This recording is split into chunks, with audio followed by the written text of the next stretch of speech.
Alors bonsoir à tous.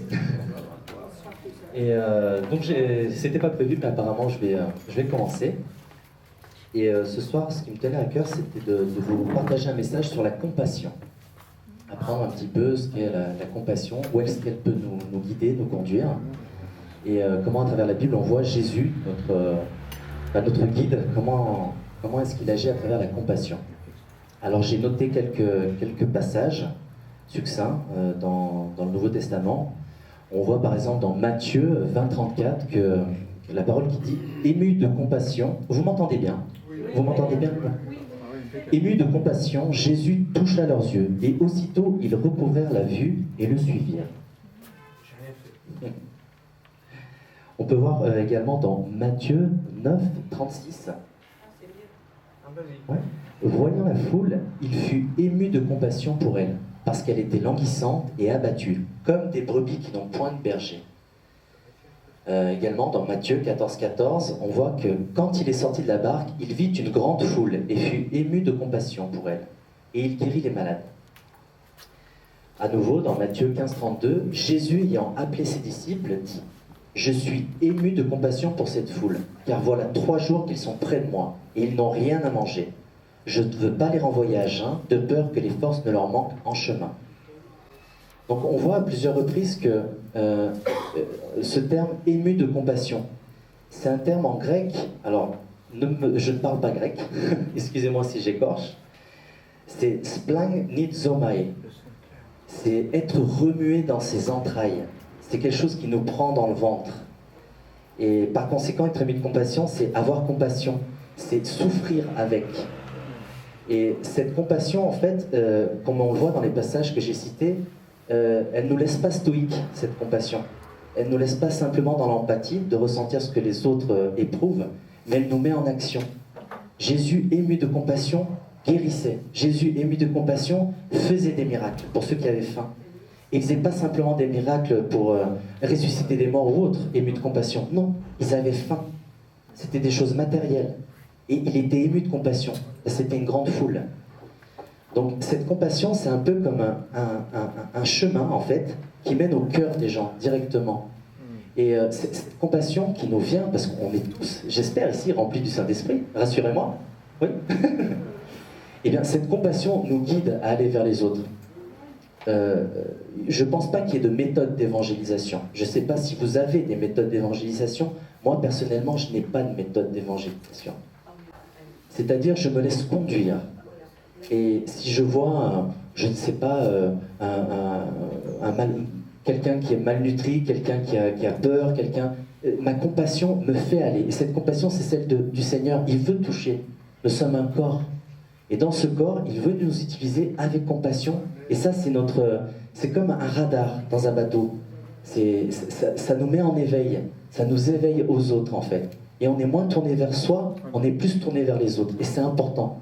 C'est important parce que sinon, on loupe des occasions, en fait, de toucher les gens. Alors que si on va avec une méthode préconçue, se dire, mais je dois annoncer l'évangile, ils doivent être sauvés, ils doivent entendre la bonne nouvelle, mais on en oublie la bonne nouvelle, qui est de les toucher avec compassion, de les aimer. Et des fois, on voudrait les aimer avec la tête, avec la boîte à poux, comme je l'appelle, mais il faut les aimer avec le cœur. Parce qu'il est bien dit dans la parole que la loi est gravée dans notre cœur, elle n'est pas gravée dans notre tête. Donc, je nous invite à descendre un petit peu maintenant au niveau de notre cœur et aller voir tout à l'heure, quand on va sortir, à regarder la foule avec le cœur de Dieu. Et pour voir avec le cœur de Dieu, encore faut-il avoir une complicité avec lui et en être rempli. Et que cet amour qui nous remplit déborde au bout d'un moment. Et c'est avec ce débord qu'on va aller voir les autres, qu'on va les toucher, qu'on va les aimer, qu'on va leur sourire. Parce que je nous rappelle à tous, moi le premier, que c'est une bonne nouvelle. Donc si on va voir quelqu'un avec une tête d'enterrement, en étant pas bien, puis il fait chaud, puis c'est à Nice, puis j'ai pas trouvé où me garer, où est-ce qu'on va? Non. On va avec une bonne nouvelle. Donc on amène le royaume. On est des ambassadeurs de Dieu, des ambassadeurs de son royaume. Et cette compassion donc, nous emmène à nous dépasser et aller peut-être même dans des zones d'inconfort. C'est inconfortable d'aller voir quelqu'un qui est dans la rue depuis des semaines et qui ne sent pas très bon. Mais peut-être que Dieu veut le prendre dans les bras. Alors comment je fais? Et là on y va. On y va, on le prend dans ses bras et on lui donne de la compassion. On le rejoint dans son cœur, dans un cœur à cœur. Parce que certaines fois, je parle pour moi, hein, attention, ici vous êtes tous parfaits, il n'y a pas de souci. Je parle pour moi, certaines fois on peut avoir envie de convertir les gens. On peut avoir envie absolument qu'ils connaissent le Seigneur. C'est la bonne nouvelle, quoi. Oui, mais la personne n'est peut-être pas prête. La personne est peut-être fermée, elle a peut-être une déception. Peut-être que dans sa vie, elle a déjà malheureusement une rencontre, enfin heureusement une rencontre avec Dieu, mais malheureusement pas de la bonne façon. Et vous y allez avec tout votre bon cœur, ou votre évangile, vous lui annoncez la bonne parole, peut-être que lui, il va vous dire, oh là, c'est quoi? C'est les témoins de Jéhovah? C'est les jésuites? C'est quoi votre truc? Non, il faut le rencontrer de cœur à cœur. Bonjour, comment allez-vous? Qu'est-ce qui vous arrive aujourd'hui? Vous êtes dans cette belle ville de Nîmes. Essayez d'échanger, essayez de trouver un point de contact avec la personne, c'est tellement important. Je vais vous partager également des témoignages que j'ai... Deux témoignages succincts que j'ai eus lorsqu'on évangélisait avec mon épouse et d'autres groupes dans le sud de la France. On était à Antibes, c'est ça? À Antibes, il y a 2 ans. Et voilà, on était dans les rues, un peu comme là, donc on priait pour les gens. Et il y avait un SDF qui s'appelait Bogdan. Et j'ai été très touché, ému de compassion, j'en pleurais même.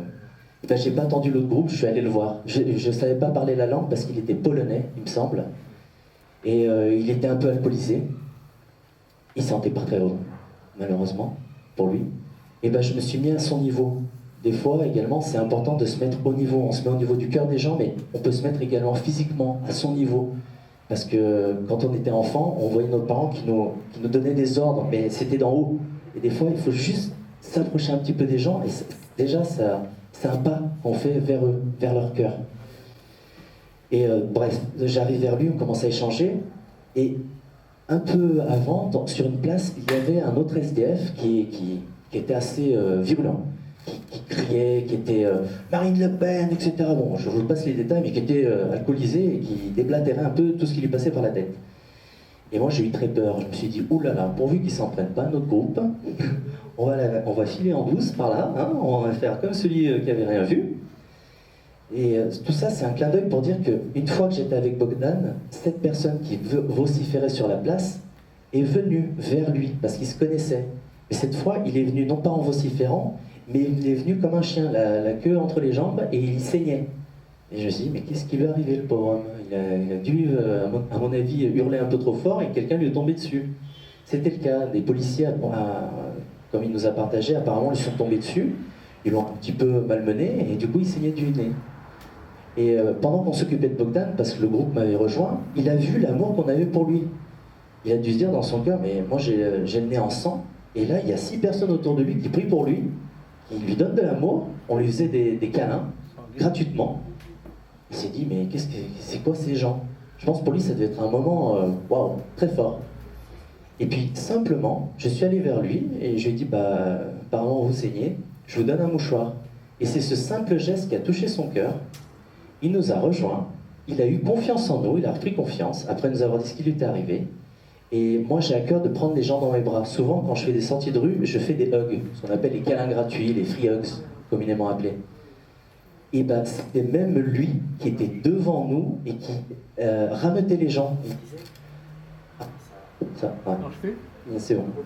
Et qui disait aux gens, bah, écoutez, ces gens-là sont extraordinaires, je crois que c'est des chrétiens, ils font des câlins aux gens, ils aiment les gens gratuitement, c'est merveilleux, mais venez prendre un câlin. Donc c'était même lui, entre guillemets, qui faisait la promotion de l'évangile pour nous, qui promouvait l'amour qu'il y avait. Donc ça a transformé son cœur, en fait. Et je vous partage une deuxième petite expérience pour voir quelque chose qui est très franco-français, où on raisonne. On est vraiment, en France, on a cette faculté de raisonnement. Hein.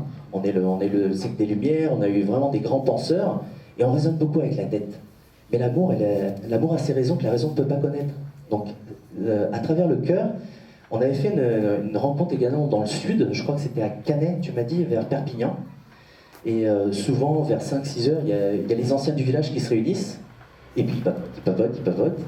Et nous, on était 3, c'est ça, on était avec un ami, et on allait partir. J'ouvre mon coffre, qui était à côté de ces personnes, derrière nous, et il y avait ma guitare. Et un de nos amis lance simplement la phrase « Ah, c'est beau la vie ». Simplement comme ça, « C'est beau la vie ». Et puis il y en a un qui se retourne, dit ah oui c'est beau, ah oui là on est posé avec des amis, on se rejoint, etc. Et la conversation a démarré. Et dans ce groupe, il y avait une dame, alors j'ai plus son nom, je crois que c'est Geneviève. Elle était handicapée. Elle était sur, vous savez, sur ces petits fauteuils à 3 roues. Et cette Geneviève a dit mais vous êtes musicien, vous êtes un artiste, bah, jouez-nous une chanson. Vu que c'est beau la vie, bah, jouez-nous une chanson. Et je lui ai chanté un de mes chants que je compose depuis que voilà, depuis 3 ans, je compose des chants. Et je lui ai interprété un de ses chants, et un deuxième, et un troisième. Et au troisième, elle a été vraiment touchée, elle était en larmes. Et là, je me suis dit, waouh, il y a quelque chose. Et elle était tellement émue, elle a appelé après moi, et je l'ai embrassée, cette dame. Et elle m'a dit, écoute, je ne sais pas ce que tu as, mais ce que tu as, je le veux. Je lui ai dit, bah, moi je suis chrétien, j'ai Jésus dans mon cœur, et si tu veux l'accueillir, je peux te le proposer. Elle dit, ah, mais moi Dieu, oh, non, moi Dieu, j'en ai vu, des vers, des pas mûrs, surtout des pas mûrs. Et cette dame a été touchée par les chants, par l'amour, par la compassion qu'on avait pour elle, par le temps de qualité. C'était simplement un temps, on allait partir, on n'avait même pas prévu cette rencontre. Et on n'était même pas en sortie d'évangélisation d'ailleurs. Mais Dieu nous utilise, peu importe le moment. On est toujours des ambassadeurs, on a toujours cette identité de fils et de fille. Et tout ça, voilà, c'est un premier clin d'œil. Nous étions donc dans cette région, et nous avons eu l'occasion de retourner à cette plage. Je me dis, tiens, je voudrais revoir cette dame, prendre de ses nouvelles. Et en même temps que nous étions dans cette région, il y avait eu voilà, une sortie d'évangélisation qui avait eu lieu, qui était également sur la guérison. Et je reviens le lendemain voir cette dame. Et elle était émue, elle était, on va dire, tiraillée, elle était en colère. Je dis, mais qu'est-ce qui est arrivé, Geneviève, depuis avant-hier, on s'est vu? Elle dit, bah tu sais pas quoi, il y a un groupe, et il voulait absolument me guérir. Et il voulait absolument prier pour moi, et il voulait absolument me donner un évangile, et il voulait absolument Jésus. Je dis, oui, bah, raconte-moi un petit peu ce qui s'est passé. Et bah, moi, je voulais pas qu'ils prient pour moi, ils ne me comprenaient pas. Moi, j'avais besoin d'autre chose, je voulais pas de leur Jésus, je voulais pas qu'ils prient pour moi comme ça. Je dis, mais Geneviève, mais qu'est-ce qui se passe? Calme-toi, fais-moi un câlin. Et elle s'est calmée, Geneviève, et elle a un peu fondu en larmes parce que pour elle, c'était trop intrusif. Cette façon de procéder. Je n'étais pas là et je ne veux pas juger. Hein. Je veux pas juger ni ce groupe, ni de la façon. Moi, je regarde juste au cœur de Geneviève comme il était 2 jours, comme il s'est retrouvé 2 jours après. Donc elle a été brusquée. Je pense qu'il y a eu un problème d'écoute, parce que souvent c'est des groupes où il y a des anglo-saxons, donc peut-être un problème d'écoute. Et moi j'ai retrouvé son cœur en. Voilà, ouais. Son cœur était révolté. Donc on a pris un temps avec elle, je dis écoute, c'est pas grave, ça arrive. Moi je suis pas dans cette démarche, je suis juste là pour t'aimer et te donner du temps. Et elle a pu retrouver un petit peu ce qu'elle avait retrouvé 2 jours avant. Elle a pu se calmer, elle a pu se sentir en confiance également. Et je voulais juste faire une parenthèse parce que certaines fois, je vais faire même 2 parenthèses. La première, c'est de dire, on a l'habitude dans notre fonctionnement, voilà, soit on va aborder la personne machinalement, soit et on ne va pas tenir compte de son besoin. Peut-être la personne, elle a juste besoin de parler. Peut-être la personne, elle a soif. J'ai eu le cas une fois sur la plage, j'ai vu une dame d'un certain âge adossée à un poteau qui allait pas bien. En fait, elle avait soif, cette dame. J'ai simplement donné à boire, et là, ça s'est ouvert. Elle m'a dit, oh, mais je pensais pas que quelqu'un pouvait me donner à boire gratuitement, mais vous êtes qui pour connaître le besoin des gens? Mais c'est incroyable. Et j'ai pu lui parler du Seigneur, j'ai pu lui dire, voilà, je vous ai vu du coin de l'œil, je suis animé du Saint-Esprit parce que j'ai rencontré Dieu, j'ai rencontré Jésus, et voilà, j'étais vraiment en empathie avec vous, je ne pouvais pas vous laisser là, je ne pouvais pas continuer mon chemin, et c'est ça qui l'a touché. Et là, j'ai pu lui annoncer l'Évangile. Là, j'ai pu, avec un groupe, bien sûr, qui est un peu plus expérimenté que moi, a pu lui annoncer l'Évangile, lui faire la prière du salut. Et cette personne a rencontré le Seigneur. Par une simple, comme tout à l'heure, on a vu dans le passage, Jésus était ému de compassion pour une foule qui avait faim. Donc n'hésitons pas également à passer en mode récepteur, et non pas simplement presque inquisiteur certaines fois, mais simplement à écouter, à sonder notre cœur. Et la compassion permet ça. On est comme des radars, on écoute. Certaines fois, peut-être une dame a simplement besoin de traverser. Et elle va se dire, bah, c'est incroyable, c'est rare que les gens y m'aident à traverser. Et bah, je suis chrétien, je suis quelqu'un, par nature, je m'intéresse aux autres. Ah bon? Et c'est une graine de semer. qui ensuite va permettre de faire un deuxième pas, etc. Et l'autre parenthèse, je vais essayer de reprendre mes notes parce que j'avais noté quelque chose d'important. Ah oui. L'évangile ainsi que l'amour, c'est toujours et ça sera toujours une invitation. Ce n'est jamais une obligation. S'il vous plaît, on va sortir tout à l'heure, n'obligez personne dans votre façon d'être, dans votre façon d'agir, comment dire, à accepter, absolument à donner. Des fois, on donne des évangiles. Si la personne ne veut pas, c'est pas grave. Dieu vous aimera toujours ce soir et demain. C'est pas grave. Et des fois, on se sent obligé, on se sent, voilà, on peut se dire, mais j'ai pas fait mon travail, Dieu va m'en vouloir, ou que sais-je, encore des pensées qui peuvent venir. C'est pas grave. Vous vous êtes au moins intéressé à la personne, à son besoin, elle vous a écouté et vous lui avez donné de l'amour. Des fois, ça peut être juste un sourire. Ça change la vie de cette personne dans la journée. Elle a eu des mauvaises nouvelles, elle a les impôts à payer, la rentrée dans pas longtemps, les enfants qui vont rentrer, on a toute une liste, etc. Vous lui avez fait un sourire, ça a éclairé sa journée. Et bien ça également, c'est un moyen de lui donner de l'amour. Et je pense que c'est également à ça qu'on doit être amené. Si cette vidéo vous a plu, n'hésitez pas à mettre un pouce bleu, à laisser un commentaire et à vous abonner à notre chaîne YouTube. Retrouvez-nous également sur notre page Facebook ainsi que sur notre site internet jésusmiracledesnosvies.fr. Pour nous soutenir, vous pouvez visiter notre boutique ou faire un don à partir du lien qui s'affiche à l'écran.